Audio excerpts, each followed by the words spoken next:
Hello guys! So dahil sinisipag ako ngayon, kaya naisipan kong gumawa ng favorite ko na fish lumpia. So yung ginamit ko na fish is Gigi. So niluto ko muna siya, syempre nilaga ko muna siya, then inalisan ko siya ng tinik, and then inilagay ko na yung celery, then carrots, onion, then nilagyan ko na rin yan ng egg, ng salt and pepper, and then soy sauce. So ayan na siya. Tapos tsaka ko lang siya hinalo-halo para syempre kumalat yung kanyang seasonings.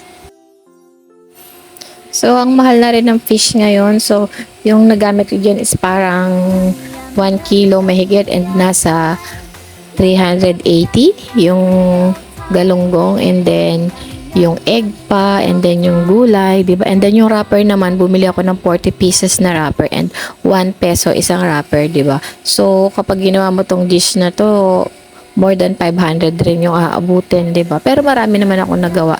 Yung iba, hindi ko na muna niluto, nilagay ko na lang muna sa freezer para pag gustong kumain, pre-prito na lang, diba?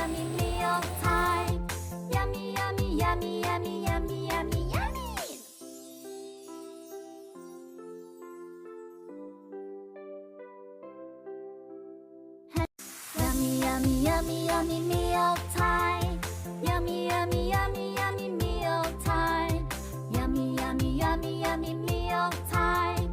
Yummy, yummy, yummy, yummy, yummy, yummy, yummy.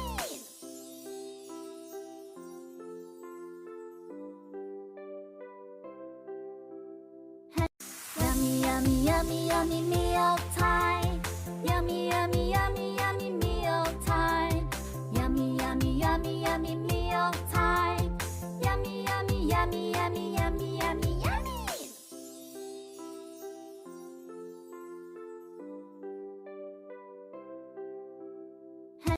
Yummy, yummy, yummy, yummy meal